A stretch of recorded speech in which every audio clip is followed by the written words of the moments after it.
Ahead and begin with the Pledge of Allegiance. I pledge allegiance to the flag of the United States of America and to the republic for which it stands, one nation, under God, indivisible, with liberty and justice for all.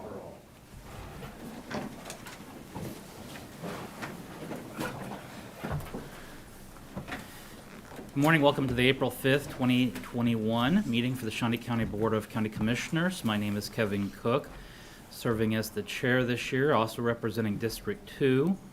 Joining me today is Commissioner Bill Rippon, representing District 1. Good morning. Good morning.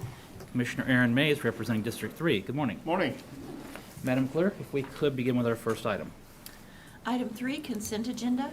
There are 2 items on the consent agenda. Are there any questions or is there a motion? I move to approve. Second.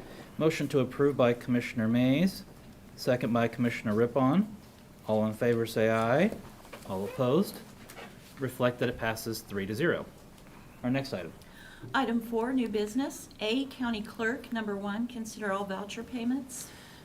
Commissioners, today we've got vouchers totaling $1,880,098.69. One item of note on there is under the bridge project, WCI Incorporated for $141,999.75 is for Northwest Wilson Road Bridge over tributary to Half Day Creek. I don't have any questions and I would move for approval. Second. Motion for approval by Commissioner Mays, second by Commissioner Rippon. All in favor say aye. All opposed? Reflect that it passes 3-0. Our next item. Number 2, consider correction orders. I'll move for approval. Second. Motion for approval by Commissioner Cook, second by Commissioner Rippon. All in favor say aye. All opposed? Reflect that it passes 3-0. Our next item. Item B, Planning Department, number 1, discussion regarding the draft resolution to repeal and replace H.R. 2011-145, known as the Floodplain Management Regulations, to comply with updated CRS Community Rating System Program and FEMA requirements. We'll give Mr. Anderson a moment. I'm sure he's coming down the hall right now. I asked the department heads to step down the hall to the cafeteria area just to clear up some more spacing for our public. He was in a chair just outside the door a minute ago. There we are. As he approaches the podium, I believe this will be treated as a first reading of a resolution, which means that we would not take any action today. After discussion by the planning director, we would open for public hearing, and then any discussion, and then close the public hearing, and then we would come back to this item at a later date to be determined for a second reading.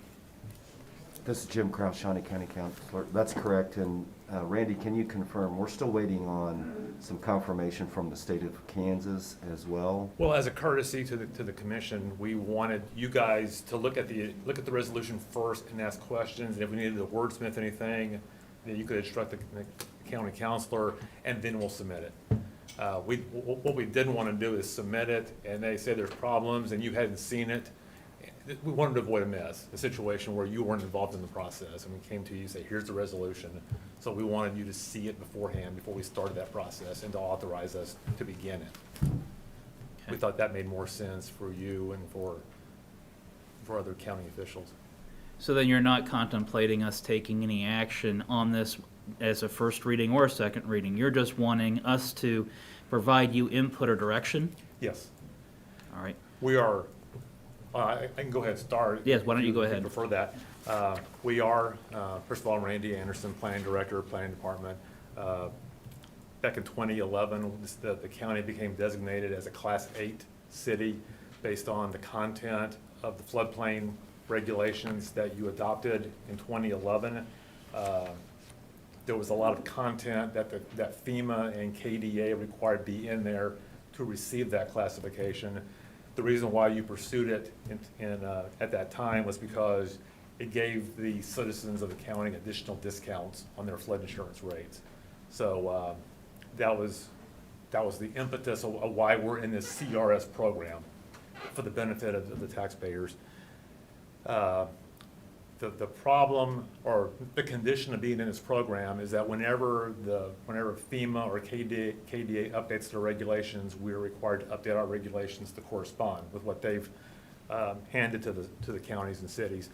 So as of January 1st, they adopted those actually in November 2020, and they became in effect on January 1st.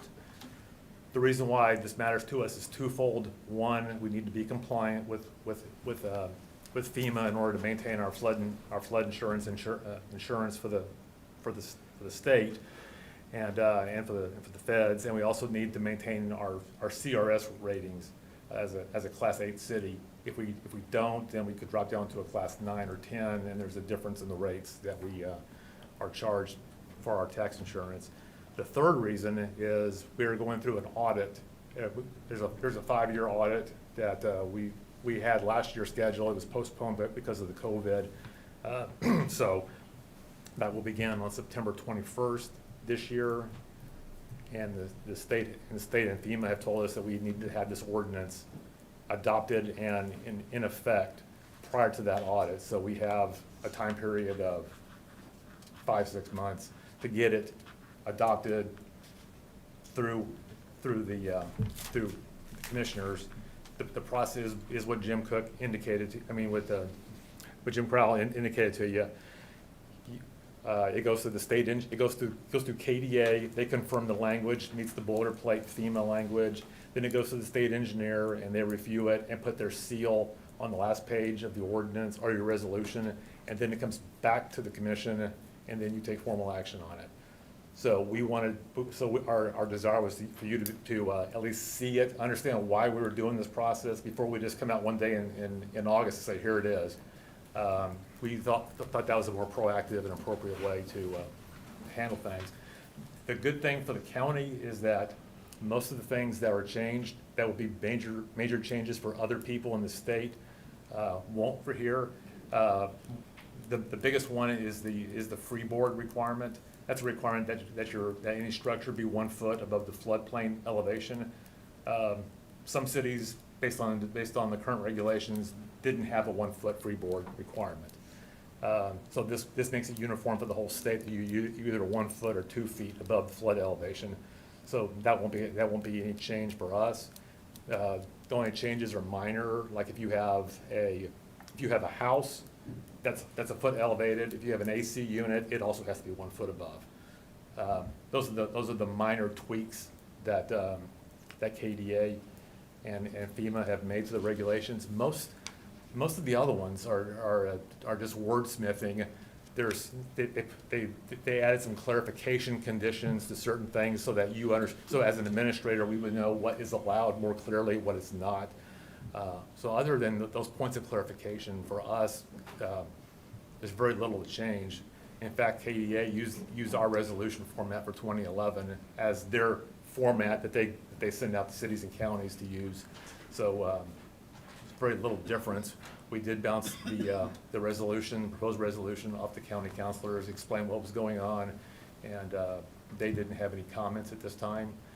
They're going to review it for form and content in the future when it gets the state engineer approval. But for right now, we're just seeking your direction and wanted to clarify why we were doing this. I'd be happy to answer any questions. Jim, given all of that discussion, do you still wish for us to open as a public hearing? It makes, no. If you do that, then you use that as your first reading, and then you're available to take action when it does come back to you. So it's really ready for that if you're ready to do that. Okay. At this time, I would make a motion to open public hearing. Second. Motion to open public hearing by Commissioner Cook, second by Commissioner Rippon. All in favor, say aye. All opposed, reflect that it passes 3-0. Are there any questions from the commissioners to Director Anderson regarding this resolution or draft resolution? I have one question. So basically, we need to update and clarify our verbiage by September to keep our rating Yes. Our class And 8. that's when they audit us, they're gonna look at all of our records. The first thing they're gonna look at is our statutory compliance with their regulations. So that, you didn't pass step one to get to the rest of it. So yes, sir. All right, I have no other questions. Randy, do you have a timeline from the state as to when they would be bringing this back for final approval? It's fairly quick. Because the main thing is the first step, where we send it to KDA, and they're gonna look at it for compliance with the boilerplate language, and since we already know we comply, I'll expect them to quickly send it over to Manhattan, where the state engineer can look at it. I'd be optimistic and say a month at the worst, and then we'd come back as soon as possible after that and let you know what the results were and bring it back for your action. So hopefully sometime in May or early June at the worst. Why don't we set this then for a second reading on May the 17th? And if we have any questions or any issues about that, we'll keep in contact with your clerks. Is there any public comment on this resolution regarding floodplain? Seeing none. Then at this time, we would make a motion to close the public hearing for us to take back this item on May the 17th of 2021. Is there a second? Second. Motion made by Commissioner Cook, second by Commissioner Mays. All in favor say aye. All opposed? Reflect that it passes 3-0. Our next item. Number 2, consider approval of a preliminary final plat to create an 11.41 acre lot on Northwest Landon Road, zoned Rural Agriculture District, and is located in the Minokan Township. Thank you, Commissioners. Again, Randy Anderson, Planning Department. This is a preliminary and final plat. We let them go through that mechanism because it's a one-lot subdivision. It's a very simple plat. There's not really any issues whatsoever. They're trying to create a second lot out of a large acreage tract of property. The plat does comply with all regulations for a final plat and for a preliminary plat. The documents you see in your packet, that is the preliminary plat. It shows all the required contours, elevations on the property, which is minimum requirements for a preliminary plat. And the second version is the final plat. And as you can see on the little stem out on the street, they have shown the dedication of additional right-of-way for Landon Road, which is a requirement of the subdivision. So based on both of this amended version of the final plat and the original preliminary plat, the staff is recommending approval. We have 2 conditions of approval. One is that a drainage plan be submitted for public works approval, and the second, they've already complied with the additional right-of-way being dedicated. The plat fully complies with the regulations of your subdivision ordinance. Therefore, the Planning Commission did recommend approval by unanimous vote. I'd be happy to answer any questions. It's time I make a motion to open the public hearing. Second. Motion to open public hearing by Commissioner Cook, second by Commissioner Rippon. All in favor, say aye. All opposed? Reflect that it passes 3-0. Are there any questions for the planning director? Yes. Yes, Commissioner Rippon. Randy, in the packet, it talked about a property split rather than a deed division. What's the difference in that? The ordinance, if these 2 lots were coming in and they had the minimum frontage requirements of 200 feet of frontage on the public road, they could have deed divided this. They just wanted to dedicate the little stem versus the 200 feet of right of way. So in order to subdivide it, it requires them to go through a subdivision plat process of turning in a Mylar, asking for your approval. The other way, I could have hired a surveyor. He could have surveyed both properties out, made sure they had 200 feet of frontage, and they're off to the courthouse recording the deed. It's because of the variance. It's not a variance, but because of the one lot having a minimum frontage, It is compliant with your ordinance, but there's that option in the zoning, in the subdivision ordinance that gives them the option to do this, but they have to have a subdivision plat. So that's the reason, the rationale. Any other discussion? This time I would open up the public hearing. Are there any individuals wanting to speak for or against this resolution? Seeing none, is there a motion to close the public hearing and adopt? So moved. Second. Motion made by Commissioner Mays to close the public hearing and adopt, second by Commissioner Rippon. All in favor say aye. All opposed? Reflect that it passes 3-0. And I have the Mylar for your signature. Okay. Our next item. Number 3, consider approval of resolution number 2021-23, the rezoning of 6.875 acres at 7630 Southwest 21st Street from a RR1 Residential Reserve District to a PUD Planned Unit Development District to convert a 6,332 square foot church into an office. Thank you, Commissioners. Again, Randy Anderson, Planning Department. This piece of property has been a hot commodity ever since I've been here. There's been a church that's vacant in the property shown in the crosshatched area. It's been that way for over 3 years. It doesn't appear the church is going to be coming back to that location.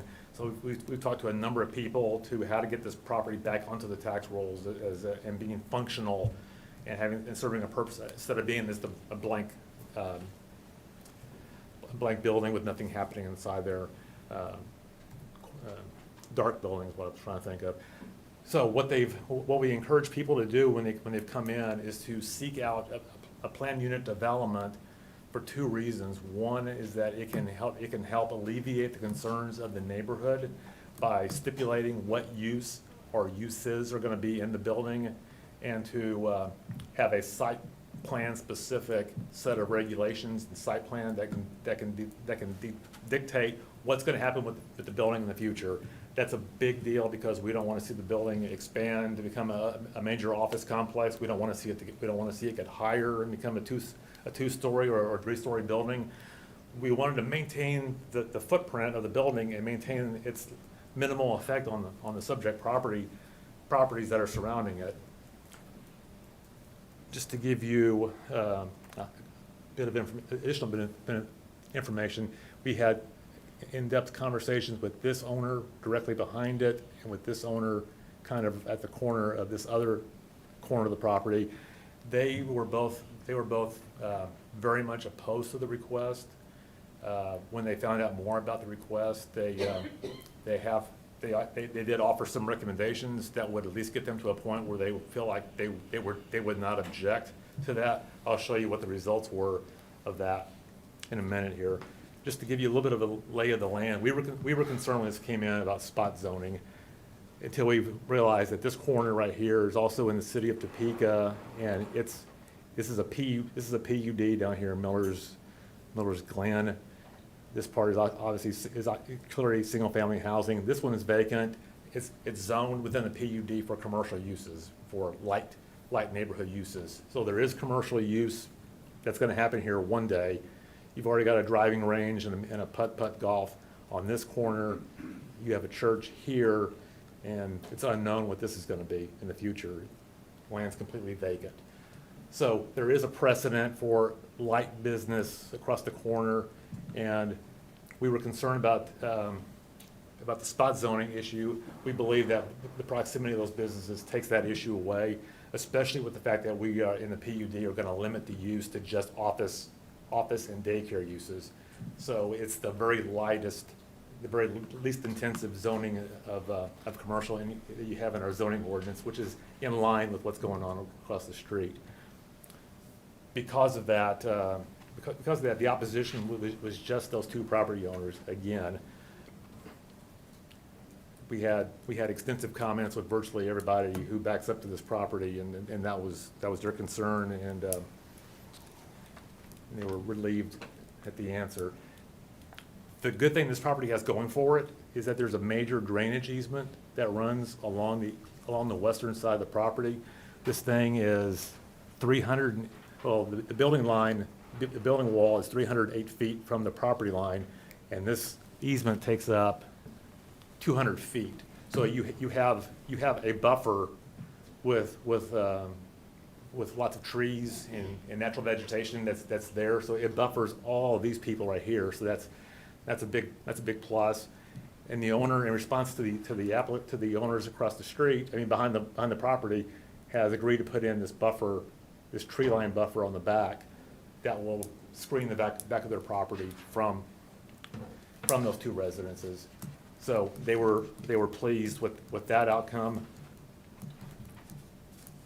Here's the floor plan. This is conceptual. It's showing how the building can be repurposed into a number of office spaces. Potentially, it could be one individual in there that takes up half the space. This shows the maximum if you had a number of small people wanting to go in there, small businesses, what it might look like. So, with that said, the applicants have turned in a plan of operation that has indicated what the uses will be. It's in your packet. It'd be professional business, professional office, general office, medical office, daycare, and potentially a church could come in there again if the building wanted to flip back to a commercial and back to a church. That would also be allowed. The big thing that we had a concern about was in the health department was if there was at some point if there was a sanitary sewer, if the septic system on this property were ever to fail, they would be required to hook into the septic to the sanitary system. That's if it's within 200 feet. They've agreed to do that. We don't want them to do that right now. As long as their septic system is fully functioning and operating in good condition, there's no reason for them to stop using it. So that's a future stipulation that would go into effect at some point whenever the system needed to be replaced or upgraded. They are allowed up to a one-time 10% expansion, which in this case is only 633 feet. So the most the building can be expanded is just that amount, and that's if they have the required amount of parking on the property. They're keeping their signage to the one that's on the property there right now, and the final condition was that the PUD be limited to the site plan shown with the buffer yard on the northern property line. This, in effect, keeps it to a one-story building, keeps the footprint basically as it is with a potential one-time upgrade. And with those conditions, the staff is recommending approval, and the Planning Commission, by unanimous vote, also recommended approval. And I'd be happy to answer any questions after you've conducted your public hearing.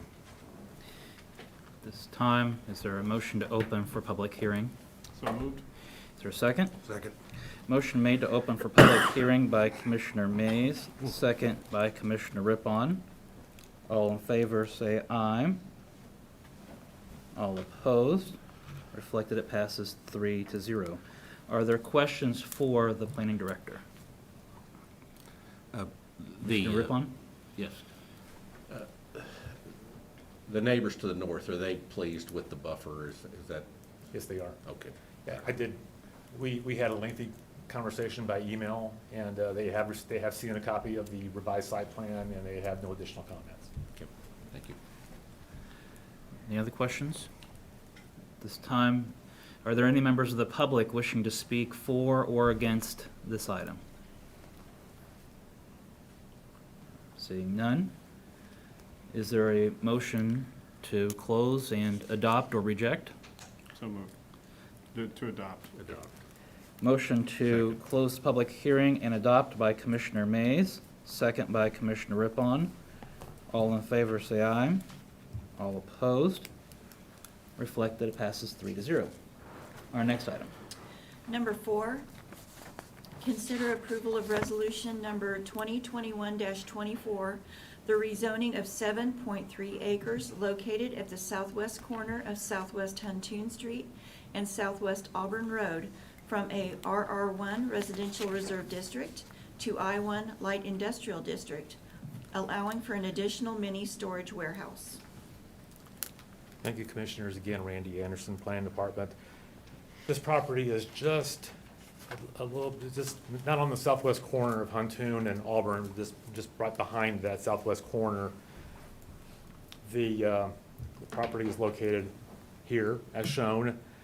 The property that's being, the request of this application is just the part that's located in the blue. The rest of the property back here is not a subject to this application, so that would remain RA1, which is good. We were concerned about that, about extending industrial zoning all the way back that deep, up to these properties that are zone residential. If you look at that depth over here that they're proposing, it's virtually the same as what is on the other side of the street. This is an emerging industrial, heavy commercial area over here. There's a lot of mini warehouses and boat storage and recreational vehicle storage happening across the street. So they've maintained the depth of, if this request was approved, it would maintain the depth of that district. This property right to the south is already zoned I-1, and they have, again, general heavy commercial. I think there's some remodeling contractors that are in here, and some mini warehouses that are in there. So the zoning that's proposed is consistent with with what's happening in the general area. The thing to be concerned about is that there's a house located right here, and our goal was to try to do whatever we could, if we approve this, to minimize the impact of this operation on this gentleman's property and the use of his value, the value of his property. What we have recommended is that the applicants propose a 30-foot buffer yard along both sides of this property, and that the existing tree cover in that buffer be retained. So that was our basic recommendation. A couple of things happened at the Planning Commission meeting that we wanted to brief you on. Just very brief. There is a drainage ditch that runs along Auburn Road. That's KDOT operated. They have control over all of the drainage, all of the culverts that run under the driveways, all the driveway permits, the culverts under the driveways, and so forth. We heard from neighbors that there is a drainage problem out here right now. So that issue has been referred to KDOT. The county doesn't have any responsibility for doing anything in this location to help the drainage situation. I communicated with Kurt Niehaus and the county engineer, and they've concurred that is a KDOT matter. What this applicant has done, though, is he's proposing that his stormwater on this property, which is the rezoning property, be taken down to the southwest, and there's a pond down to the southwest. I think you might be able to see it on this image. If you look, it's hard to see it here, but there's a pond located right there. They intend to expand the pond, deepen the pond, and to make it more compatible to hold the amount of stormwater that's coming out of this property when it's fully developed. So, going back to the site plan. So the pond's down here. You see it highlighted. So they would not be exacerbating the current problem by draining out onto Auburn Road. I mean, there's obviously going to be a little bit of water that comes off the front of the property, but they are allowed to sheet flow up to a certain minimal amount into the right of way, compliant with how the land is naturally draining now from that point. So that's the drainage. That's the drainage issue. The second issue pertains to access.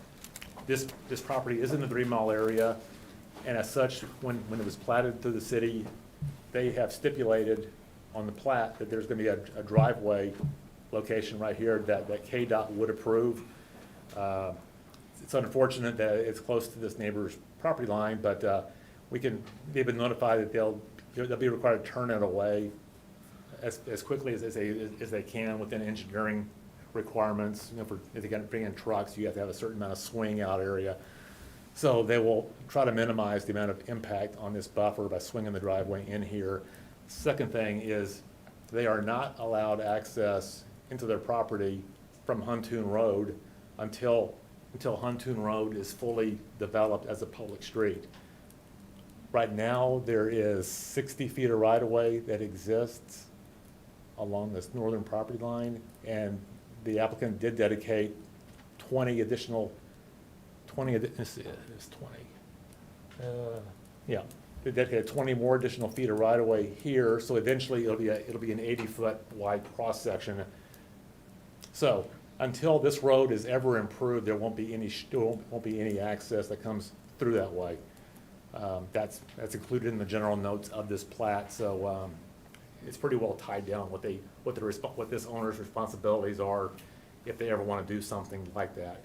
There's been a lot of discussion between staff and this property owner and the applicants, what they could do, what they couldn't do.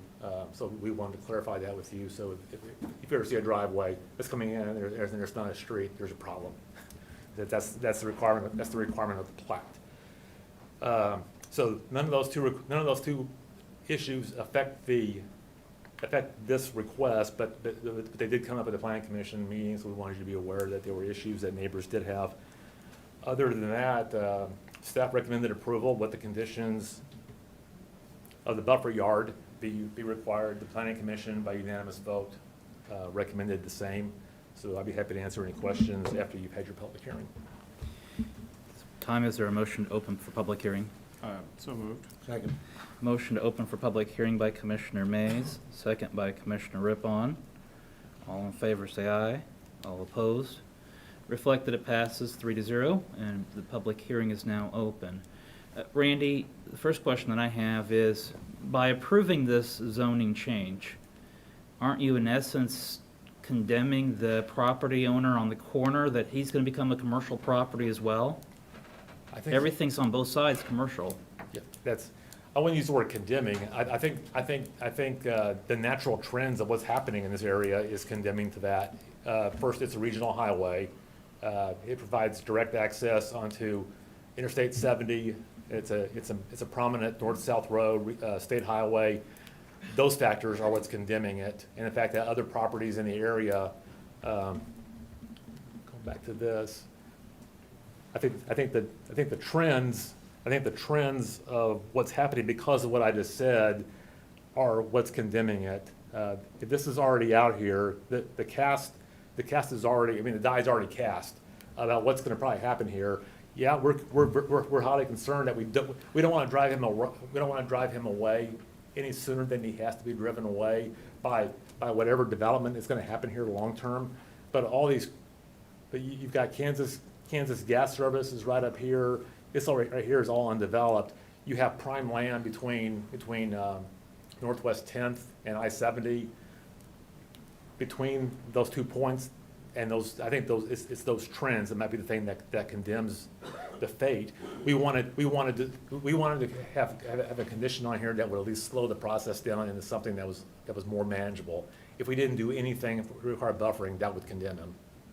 If you have any other ideas that could or make it a 40-foot buffer or something else that could minimize the impact on that business, that would obviously help slow down that trend. But I think it's the location of the property and the fact that it's a great highway is what is the factors that are causing these requests to come in before you. Any other questions for Randy? Yeah, question. Fun? The little panhandle part that goes up to Huntoon, is that solely for the purpose of future access off of Huntoon? Yes, sir. Okay. Yeah, and I guess to address that property owner, the value of his property may go up based on where he's located. So, we're not forcing him out, but he may benefit from this as well in the future. So.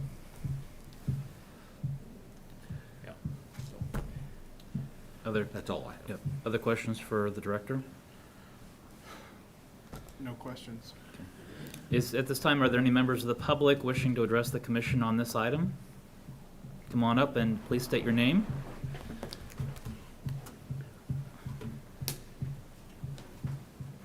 Dustin Beals. I am the owner of that property there on the corner. And my main concern, I spoke to the commission, and I told them I'm not opposed to progress. I don't always like what progress does to me. But I really wanted to make sure that we slowed down the expansion of Huntoon, and that the property owner to the south now doesn't decide right away to expand Huntoon and then basically take off the north part of my property for a road access.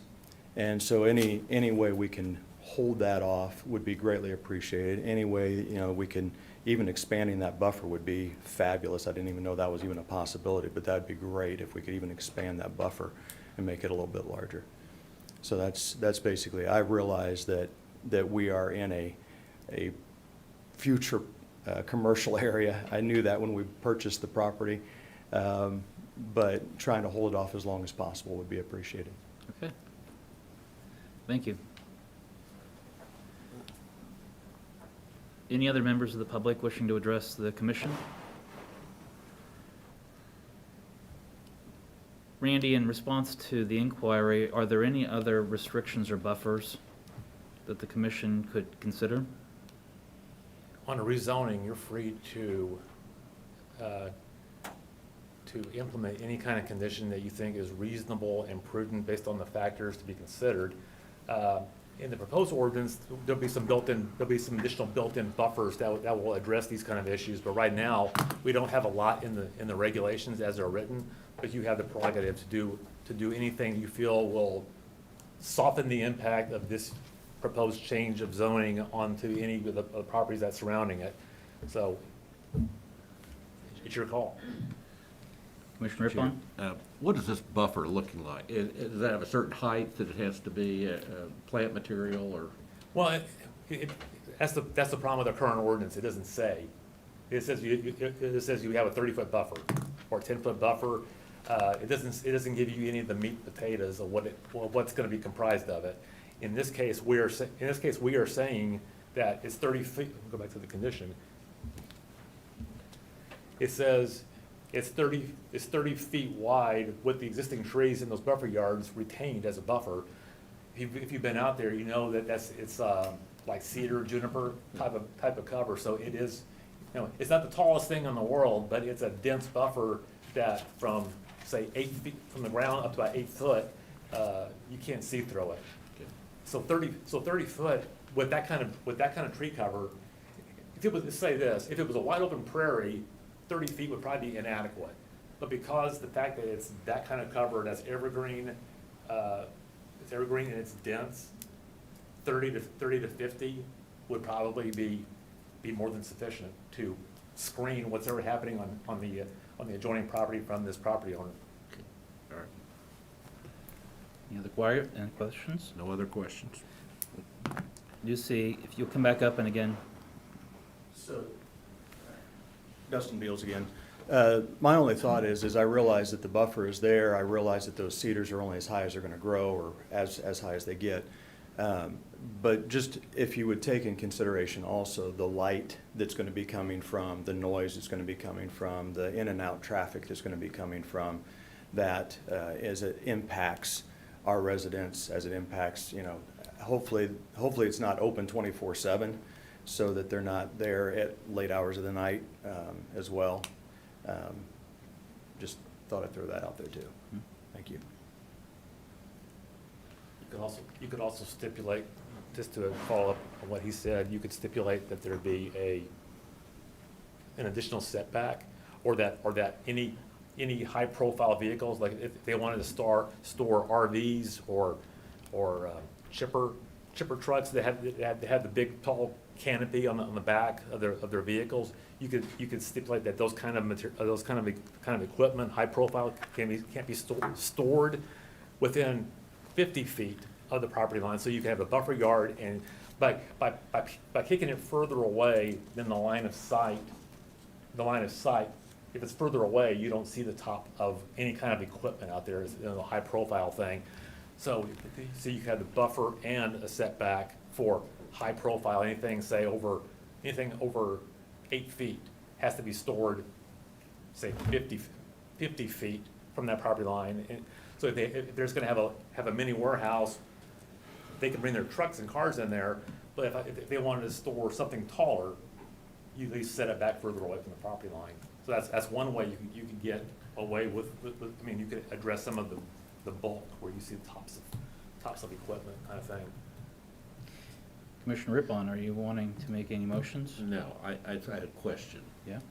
Mini storage, is there a height restriction on mini storage? Is that just one story, or are we looking at something that could be 2 stories high? That's a good point. The way this would be, if you look around town, most of them are 1 story. But that isn't to say they couldn't be 4 stories. If you go to Houston, places like that, they're building them 10 stories. I don't think we're in danger of a 10-story storage unit happening, but if you want to cap the height to something 20 feet, because in the industrial district, I don't think there's any cap on the height. But if you want to cap it to some number, you can do that as well. That's the thing about zoning. You have a lot of latitude, and height is one thing you can consider. Commissioner Mays? So, Randy, it says here, there'd be 2 new buildings with 40 units. Is that 40 units total or 40 units per building? 40, which the applicant was here, 40 units total is my understanding. It's not gonna be a huge facility. No. I mean, so I know that we approved, when I was on the city council, we approved a storage unit place in East Topeka, and I believe it was several hundred units. I mean, this is, 40 units is not, I mean, I can't imagine there's gonna be a ton of traffic moving in and out from 40 units, any more than there is across the street at the storage place that's already there. Yeah, those are pretty low rise type of buildings. But just to play devil's advocate, because I like to sometimes, when you approve something I-1, this what they're saying is going to go into it may not be what happens 10 years from now, 20 years from now. They could get rid of the units and put in something entirely different. So you look at I-1 or any district, you have to look at it for the long term. What could it possibly be? And so it's a hard decision. The possibilities are endless. Yep. Yes. So, at this time, are there any recommendations from the commission regarding changes to the conditions? So the conditions don't give a height right now, a restriction of any kind. It's wide open in that district. So, Commissioner Mays? I'll just say my preference is that when we have these, and not just this particular item, but any of these items, when they come to us, I don't want to get too far into the weeds with changing the recommendations of the planning commission. I mean, that's why we have that process. And so, you know, my personal preference is that unless something is incredibly controversial and comes from the planning commission with, you know, a 3-2 decision or something, that we typically, if it's unanimous, as it is in this case, that we either vote it up or down. And I mean, that just personal opinion, so. Given that, is there a motion? I would move that we approve the recommendation of the planning commission. So is that a motion to close the public hearing and Close the adopt? public commission. Wow, can't talk today. Close the public hearing and adopt the approved resolution. There's a motion to close the public hearing and adopt the resolution. I'll second. All in favor, say aye. All opposed? Reflect that it passes 3-0. Our next item. Number 5, consider approval of resolution number 2021-25, a conditional use permit to allow the construction of a 2-acre electric substation at 6935 Northwest Highway on a 23.23 acre property zoned RR1 Residential Reserve District in Minokan Township. Thank you, Commissioners. Again, Randy Anderson, Planning Department. This is a request for a substation for Evergy. I think the most important thing is what the clerk just read, is that it's a 2-acre substation on a 23-acre property. That's a big deal because it means the substation is going to be buffered within its own property lines.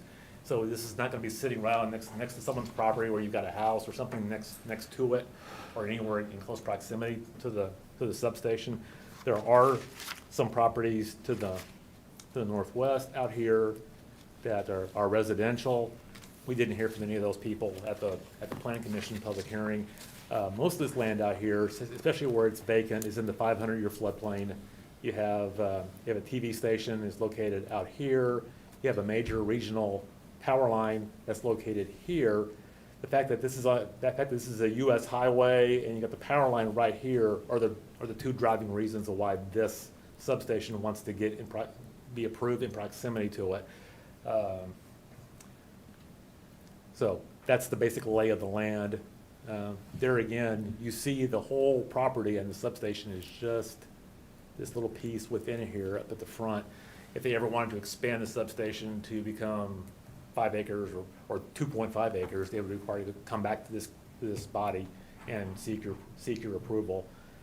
So that by virtue of the CUP and if you were to approve it by the CUP, that in fact caps it to what it's being proposed for as far as the size.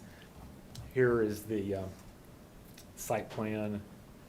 The overhead power lines are located right here, running parallel, so this would tie right into it, and you see all the vacant land runs out of the picture to the south.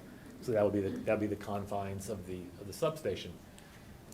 It's one of those uses where it is what it is. It's a substation. We have to have them in order to maintain people's daily lives and those of the people in the county and other areas to the north of this property. So staff is recommending approval. We don't have any conditions of approval. The planning commission also recommended approval by unanimous vote without any conditions. So the recommendation is to approve as submitted per these site plans. This time, I would move for open public hearing. Is there a second? Motion to open for public hearing by Commissioner Cook, second by Commissioner Rippon. All in favor, say aye. All opposed? Reflect that passes 3-0. Are there any initial questions for the planning director? Seeing none, are there any members of the public wishing to speak on this item, for or against? Seeing none, pleasure of the commission. I would move that we close the public hearing and approve the resolution. Second. Motion made by Commissioner Mays to close the public hearing and adopt the resolution, second by Commissioner Rippon. All in favor say aye. All opposed? Reflect that passes 3-0. Thank you. Thank you. Our next item.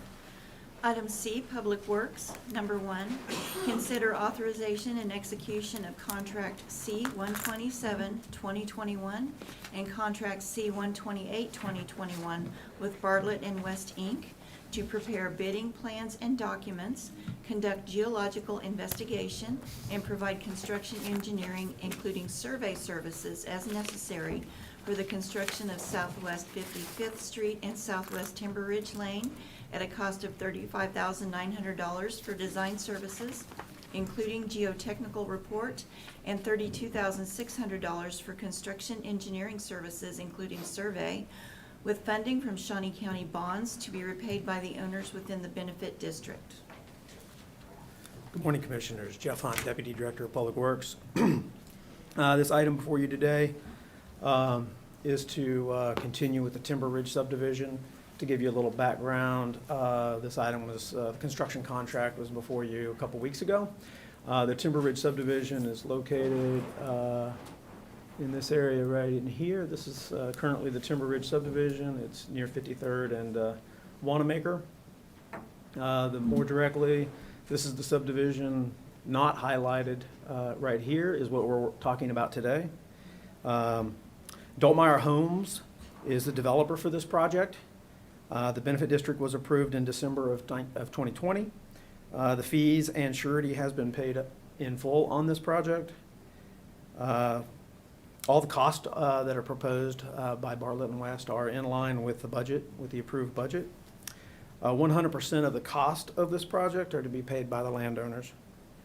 So the two contracts before you today, one is a design contract We have already bid this project, so the design is a little bit going backwards. Bartlett and West chose to please the contractor or the developer to get that project out for bid quickly, and we knew that they would eventually get caught up with the design contract. The second contract is for construction inspection, and this would allow to make sure the assurance to the county that the project is built per our standards. With that, I'd open for any questions. Any questions regarding this item? I'll move to approve. Second. Motion to approve by Commissioner Mays, second by Commissioner Rippon. All in favor say aye. All opposed? Reflected, it passes 3-0. Thank you. Our next item. Item D, solid waste. Number 1, consider approval of request to reclassify a multi-pack truck driver position to a specialty pay driver position, SW207, at a minimum salary including benefits of $59,689.63, with funding from the Solid Waste Collections operational budget. Good morning, Commissioners. Bill Sutton, Shawnee County Solid Waste. I bring this picture up for a reason. Last spring, we purchased this particular truck. This is a unique truck that we bought. It's a side loader and a rear loader truck, and we use this truck on one route that's out in the country. This particular vehicle arrived in this past January, and we've been running through a trial period to determine the feasibility and the viability of this truck out there on the route. It eliminates or reduces the collectors down to one because the side loader's doing most of the work, and then on some stops the collector actually jumps out and does his portion of the job. So we've determined that this truck will work out there. So as a result, we have to this becomes a specialty vehicle, which requires specialty pay for that driver. So we are asking to reclass the driver to a 207 range from a 206. Total cost of the department would be $59,689. But it's a difference of about $4,496 between the two ranges. So that's what we're netting the difference. So all again, we're just asking to reclassify this position up to the 207. Any questions, gentlemen? Questions regarding this item? None from me. I'll move for approval. Is there a second? Second. Motion for approval by Commissioner Cook, second by Commissioner Rippon. All in favor say aye. All opposed? Reflected, it passes 3-0. Thank you, gentlemen. Our next item. Item E, Parks and Recreation. Number 1, consider authorization and execution of contract C-129-2021, entering into a 5-year agreement with National Cooperative Leasing Government Capital to replace 3 pieces of equipment in the Park Operations Golf Division at annual lease payments of $32,265.17 to be funded from the Golf Earned Income Fund, plus a one-time $250 documentation and processing fee. Morning, Commissioners. I'm Brent Holsether, Police Services Supervisor for Parks and Rec. We have some golf equipment that has reached the end of its useful life, and we're needing to get some new equipment. And we'd like to use this leasing company. We've used them before. The costs are better than leasing directly from the different manufacturers. And we've had pretty good luck with them in the past. So if you have any questions, I'd be happy to answer. Questions regarding this item? The maintenance on the equipment, do we do the maintenance, the basic maintenance? We do the maintenance, yes. I believe there's a 3-year 500-hour warranty on the equipment. But we normally would still do the actual repairs, just because in order to get the warranty work done, we'd have to transport it to Kansas City and then get it back, and usually to try and keep things going, we do the work. They'd usually just supply the parts.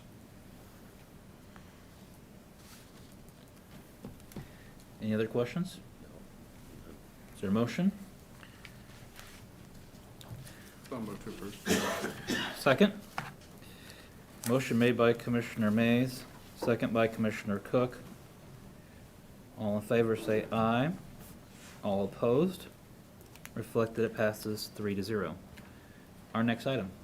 Number 2, consider authorization and execution of contract C-130, 2021 with the Topeka Civic Theater and Academy for management of the Helen Hawker Center for Performing Arts for the remainder of 2021 at a yearly cost of $163,372.50 with funding from the Park Services operating budget. Good morning, Commissioners. Randy Luby, Shawnee County Parks and Recreation. Today before you is a contract with Topeka Civic Theater to run our Helen Hawker and our theater programs for the remainder of the year. Very excited regarding this as we've been on hold with COVID for a while. Is the reason the contract wasn't brought to you before. They're assuring us now that they'll be able to run the theater camps starting June 3rd. It'll run 3 sessions for 3 weeks apiece. Vicki Brocky, the CEO of Topeka Civic Theater, would normally be here, but she wasn't able to make it. But I'm so happy with this partnership. It runs very well, and I'm here to answer any questions you may have. Any questions for Randy regarding this contract? None.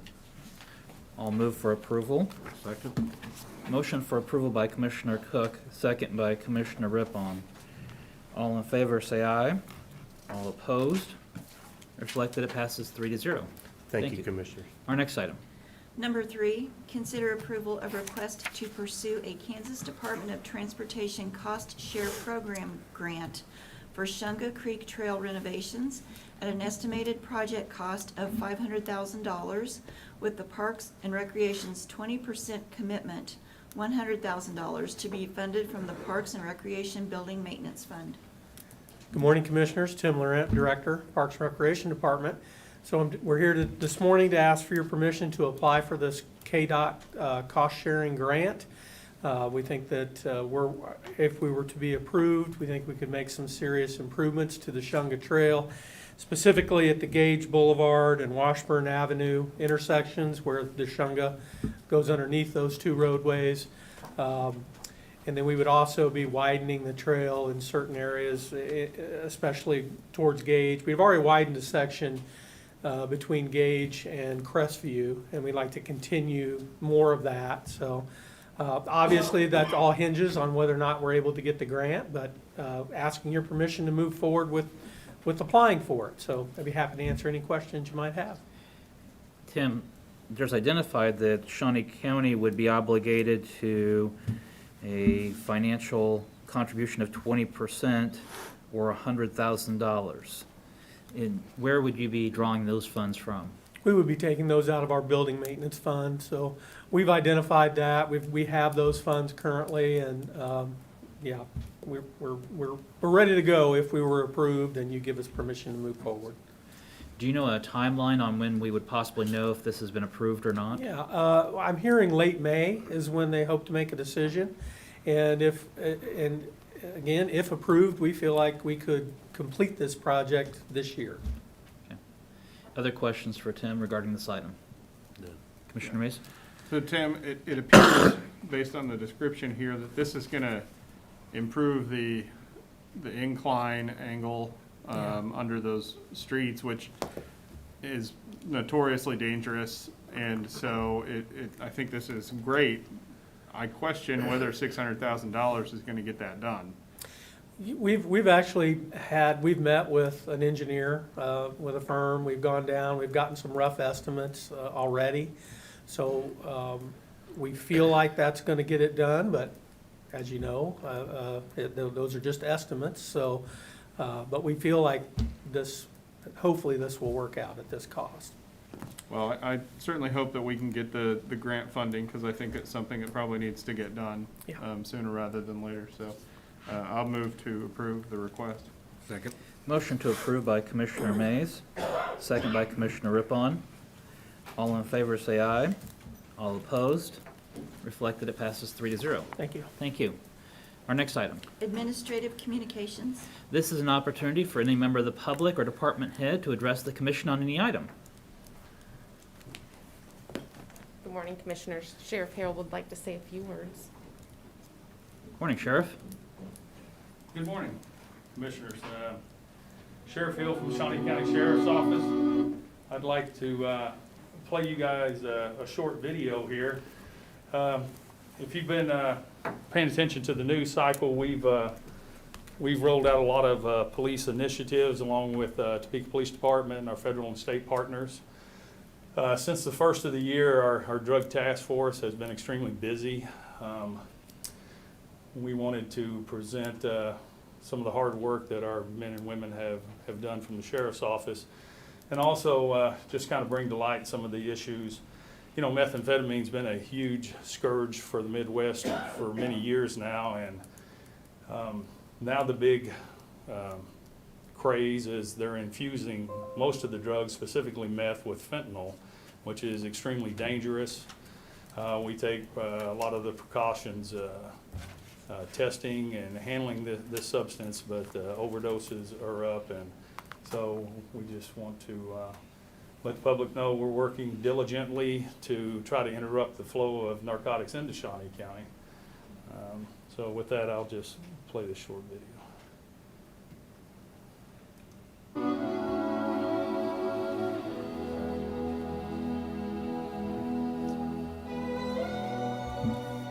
Methamphetamine cases are on the rise. From 2016 to 2019, the use of methamphetamine nationally can be seen here. While usage for 18 to 25-year-olds has fluctuated, the usage for Americans 26 and older continues to increase. Overdose deaths from methamphetamine use are rising, with more than 16,500 people dying in 2019.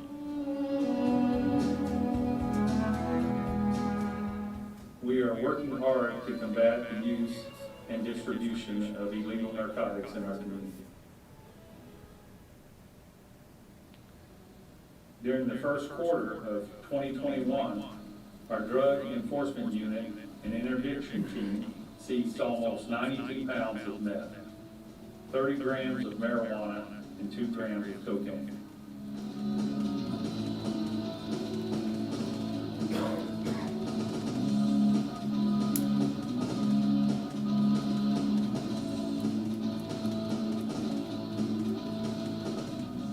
Our Drug Enforcement Unit and Interdiction Team seized $108,000 in currency.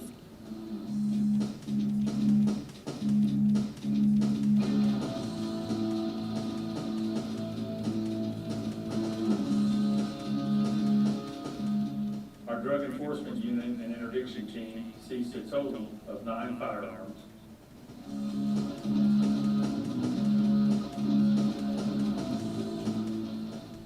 Agency-wide, meth arrests have dramatically increased since 2018. So far in 2021, we are on track to surpass last year's number of meth arrests.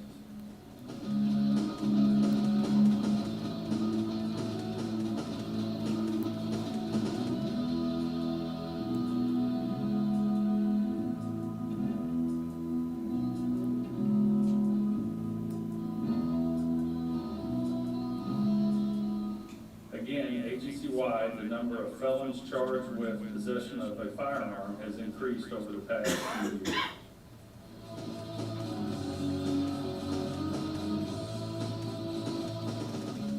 Last year, we doubled the number of firearms seized, and we are on track to surpass that number this year.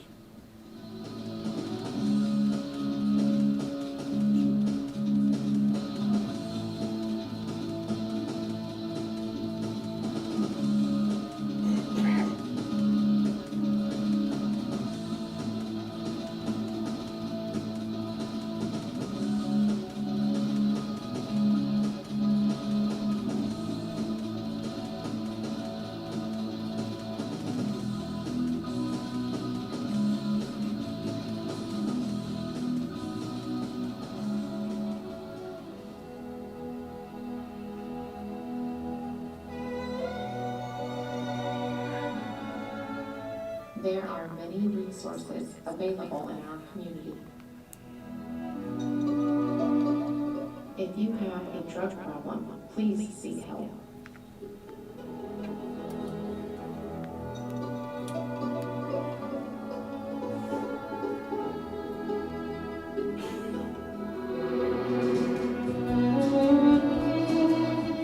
Help us make our community safer.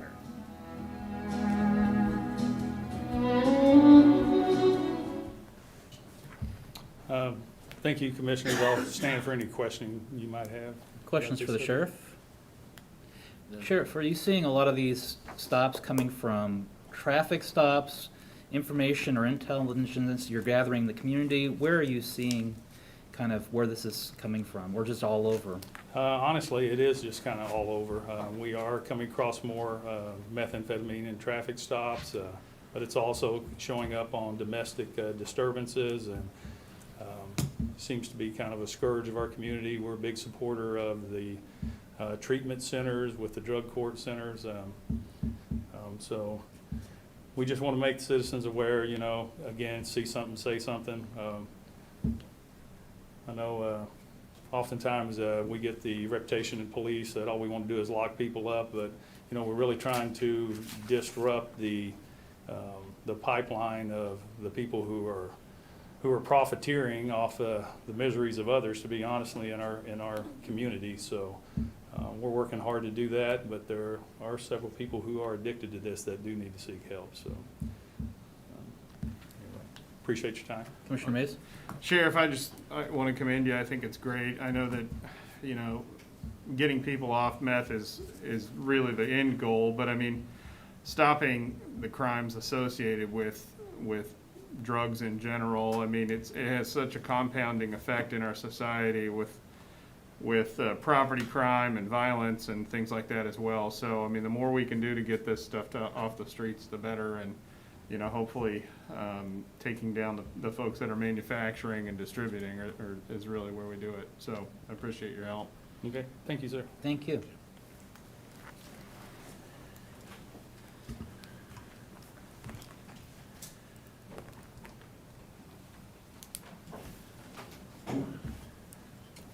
Good morning, Commissioners. Brian Cole, Shawnee County Department of Corrections. I first want to say thank you to Sheriff Hill and the Sheriff's Office for when the federal agents and local law enforcement, when they went through these initiatives, contacting the jail. And during this time, not only did we have almost 200 arrests, we saw another 120.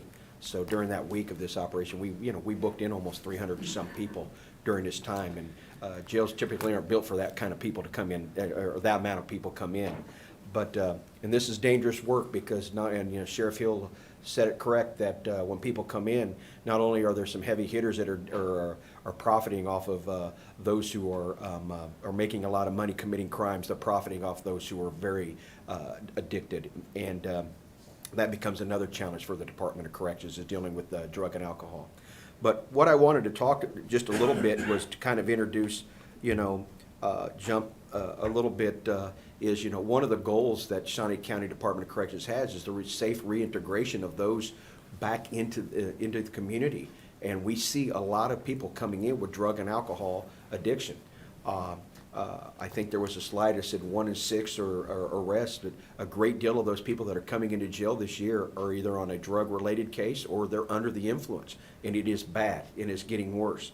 Part of our job isn't just when the door opens, we kick them out the door and say, fend for yourself. We have to have reliable, part of our accreditation, reliable re-entry services.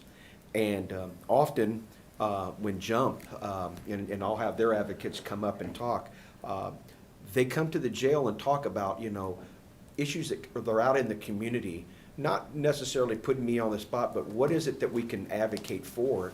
And one of those areas of Oxford houses and things like that, which we have seen a great deal of success of working in a rehabilitation atmosphere of trying to find avenues and resources for those. So what I told, when I met with JUMP staff, Madison and Carol, they asked me if I can kind of just give a segue, and I didn't know Brian, Sheriff Hill was going to be here, so this is kind of another springboard of a different avenue of attack that we have to have in Shawnee County. So I do support the initiatives of drug courts, alternative sentencing courts, and any resource we could have in the jail to help reintegrate. So with that, I don't want to steal any thunder from Jump. I wanted to just give them my support that this is something that we do use these resources. So with that, I'll let them have the floor.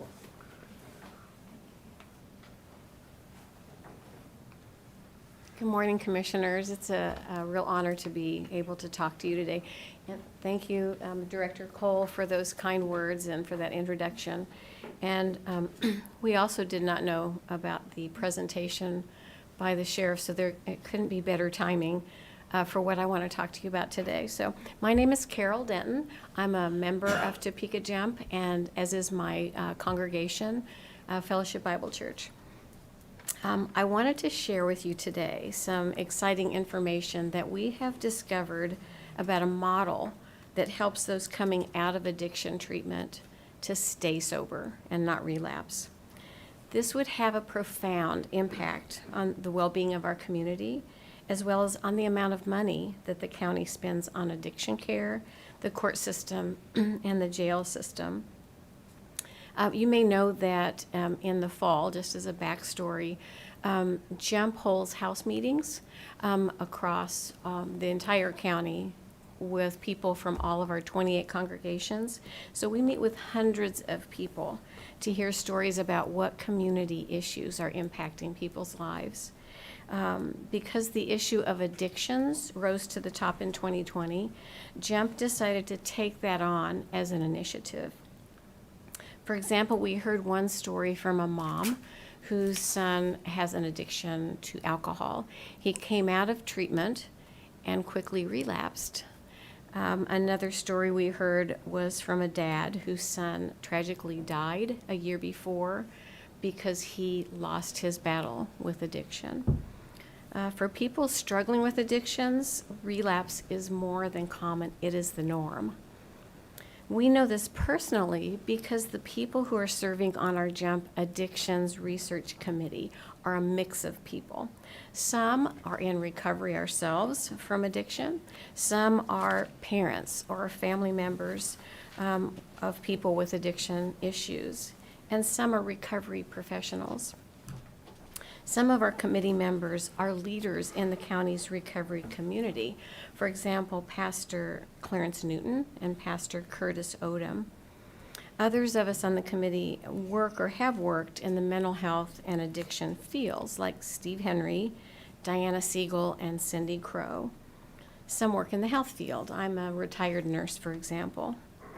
Together, our committee has had 20 different research meetings with addiction care professionals and practitioners. In Topeka, we have talked to Vallejo, Mr. Cole with the jail a couple of times, the VA, as well as organizations across the country who are working to improve recovery services. One big problem with addiction care is that after people come out of treatment, a majority of them relapse. In our research, we learned about a housing model called Oxford House that is helping to prevent relapse. People in recovery live together in an Oxford House with no staff. The house is democratically run and has 3 rules. You cannot use drugs or alcohol. You must pay weekly rent, and you must not engage in disruptive behavior. One of the people we met with as a committee is Dr. Leonard Jason from DePaul University in Chicago. He's been studying Oxford House model since the 1990s. In a 2-year study, he found that participants assigned to the communal living Oxford House relapsed less often. In this study, 35% of people stayed sober who were not assigned to an Oxford House, whereas 69% stayed sober who were assigned to an Oxford House. So what this means is that the Oxford House model doubles the chance of someone remaining in recovery from addiction. There are currently 18 Oxford houses in Topeka, but they are full. If we want to provide the opportunity to more people to benefit from the Oxford House model, then more Oxford houses are needed. But there are three main barriers to opening Oxford houses. One is building relationships with landlords who will agree to rent to the Oxford program. The second barrier, startup costs. There's the first month's rent, the security deposit, and furnishing for an entire house. The third barrier is the security deposit for new residents when they move in, which is hard to pay if you've just come out of a month of recovery or just come out of jail. So GEMP is putting together a proposal to address these three barriers so that there will be more safe and sober housing available for the people who need it in Shawnee County. We've spoken to Director Cole and to Bill Persinger with Vallejo, and they both agree that Oxford houses help keep people in recovery and out of jail. Oxford houses could cut down on the number of people on the waiting list to get into Vallejo as well because of fewer people relapsing and needing treatment again. Mr. Cole told us that people with an addiction problem are very expensive to house in jail, $200 to $400 per day. If people can stay in recovery and out of jail, our community will benefit tremendously and the county will save money. The Oxford House model will help hundreds of Shawnee County residents to rebuild their lives. So we're sure that you have questions about this program, and we would love to answer them. So to that end, we would love to schedule a meeting, a one-on-one meeting with each one of you commissioners to answer your questions, give you more information, and just hear from you how you're responding to this information. And then to close, we also want to invite you to our virtual Nehemiah action that is on the last Monday of this month, April 26th at 7 p.m. That meeting will be held on Zoom, and we'll be talking about this addiction proposal at that meeting. So that date again that we invite you to is Monday, April 26th at 7 p.m. We would love to send you an invite to that. That concludes my remarks. Thank you very much. Do you have any comments or questions? Any comments or questions? All right, thank you. Thank you very much. Any other administrative communications this morning? Commissioner Mays? Nothing from me. Commissioner Rippon? Nothing for me. I have nothing either. Our next item. Executive sessions? There is a need for an executive session today on two items. Consultation with the attorney for the body or agency which would be deemed privileged in the attorney-client relationship, specifically related to the land and trail. And then also consultation with the attorney for the body or agency which would be deemed privileged in the attorney-client relationship as regards to allocation of federal funding. 15 minutes for each item. It's a motion. Second. So motion made by Commissioner Cook, second by Commissioner Mays. All in favor say aye. All opposed? Reflect that it passes 3-0, and we will go into executive session at 10:20.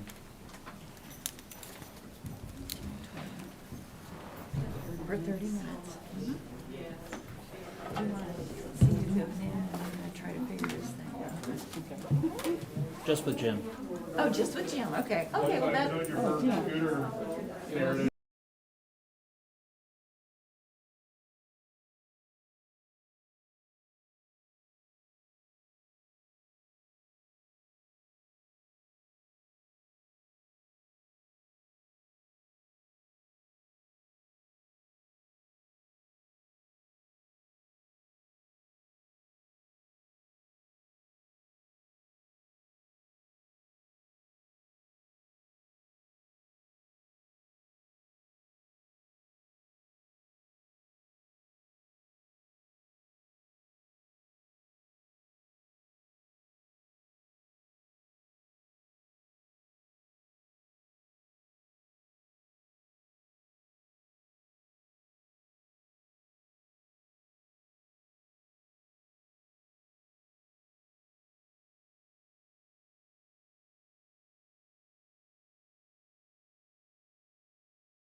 We are back from executive session. No action was taken. We are adjourned.